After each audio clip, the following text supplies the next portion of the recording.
평범한 USB 안에 들어있던 것은 AP그룹 인수전의 흐름을 바꿀 단서였습니다.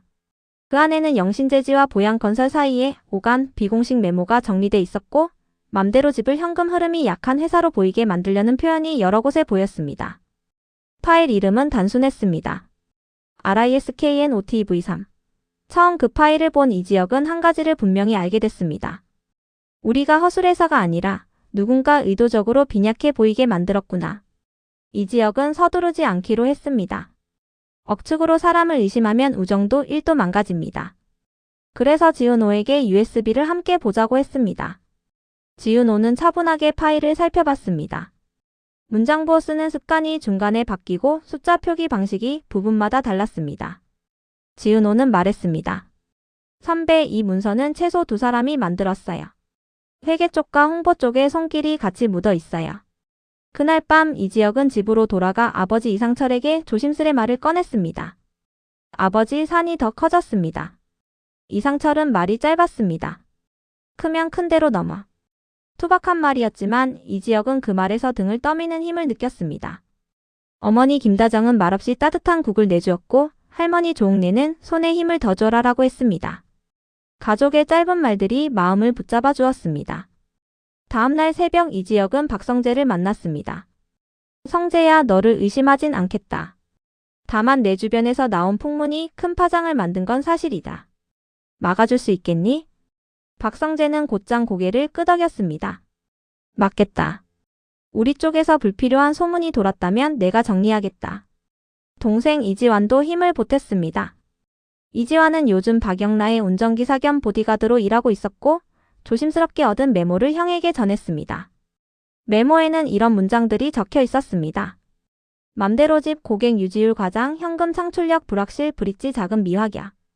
이지혁은 이지환을 칭찬하면서도 당부했습니다. 완화 폭로는 하지 말자.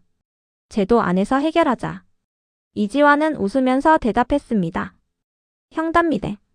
알겠어. 이제 전략이 세워졌습니다.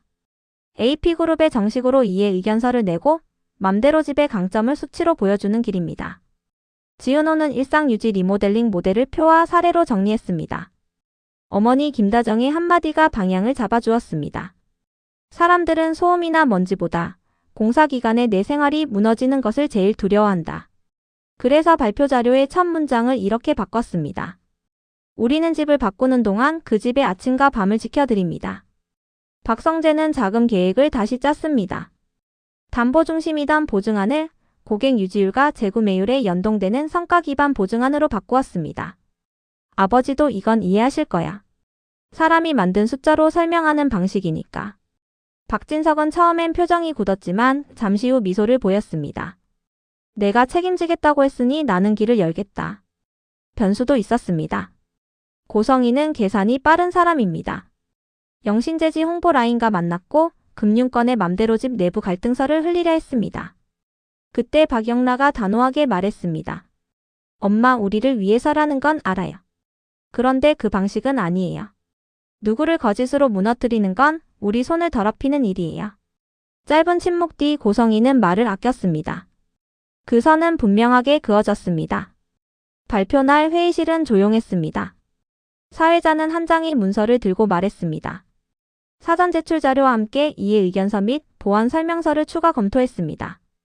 그리고 결과를 밝혔습니다. 우선 협상 대상자는 맘대로 집입니다. 영신재지 대표는 곧바로 물었습니다. 자금 증빙은 어떻게 판단하셨습니까? AP 회장은 분명하게 답했습니다. 자금은 성과 기반 보증으로 보완되었습니다. 또한 고객 유지율, 하자 감소율, 공정 단축률이 방어적 수준임을 확인했습니다. 무엇보다 맘대로 집이 약점을 스스로 밝히고 그 약점을 수치로 방어했다는 점을 높이 평가했습니다. 발표 직후 보양건설준법 감시실에서 반박 팩스가 왔습니다. USB 속 문장을 요약한 내용이었고 애매한 추측을 사실처럼 적어 놓았습니다. 그때 이지혁의 휴대폰에 문자 한 통이 도착했습니다. USB 보낸 사람 당신 편은 아닙니다. 다만 회장의 눈을 믿고 싶었습니다. 정체를 쫓아가면 진흙탕이 될 수 있습니다. 이지혁은 소란 대신 절차를 택했습니다. 공식 회의에서 간단히 답했습니다. 핵심 인력의 이탈은 없습니다. 저희는 조건보다 함께 만든 길을 더 귀하게 여깁니다. 회의가 끝나고 복도에서 박진석이 물었습니다. 자네 실패하면? 이지혁은 준비해온 대답을 꺼냈습니다. 실패해도 관계를 남기겠습니다. 공사판이 지난 집이 더 단단해지듯 우리가 건드린 고객의 일상이 더 튼튼해지게 하겠습니다. 박진석은 짧게 웃었습니다. 그 대답이면 다음 판도 같이 보지. 그날 저녁 가족이 모였습니다. 이수빈은 오빠, USB 이야기를 영상으로 만들면 재밌겠다고 했다가 김다정의 눈짓에 웃으며 말을 접었습니다. 조홍래는 말로만 떠들지 말고 사람 손부터 꼭 잡아라라고 했고, 김장수는 멈추면 보이는 길이 있고 걸어야만 보이는 길도 있다라고 했습니다. 이상철은 끝까지 담백했습니다. 넘어지면 일어나. 그게 다다. 짧은 문장들이 마음을 채웠습니다. 지은호와의 관계도 조심스럽게 움직였습니다. 이지혁이 말했습니다. 예전에 우린 안 어울린다고 했던 말 사실은 내가 겁이 났기 때문이야. 널 행복하게 해줄 준비가 안 돼 있다고 생각했거든. 지은호는 고개를 끄덕였습니다. 저도 쉽게 흔들리진 않으려고요. 대신 오늘처럼 정면으로 말하는 선배라면 오래 기다리게 하진 않을게요. 확답은 아니지만 서로에게 충분한 약속이었습니다. 박성재는 커피를 건네며 말했습니다. 우리 셋 다 좋은 선택을 하자. 욕심도 핑계도 없는 문장입니다. 그 한 줄이 오래 쌓인 오해를 조금씩 녹였습니다. 이지혁은 마음속 매듭 하나가 풀리는 느낌을 받았습니다. 박성재는 내 친구다. 며칠 뒤 AP그룹 첫 내부 킥오프에서 회장이 물었습니다. 돈보다 중요한 게 뭔가?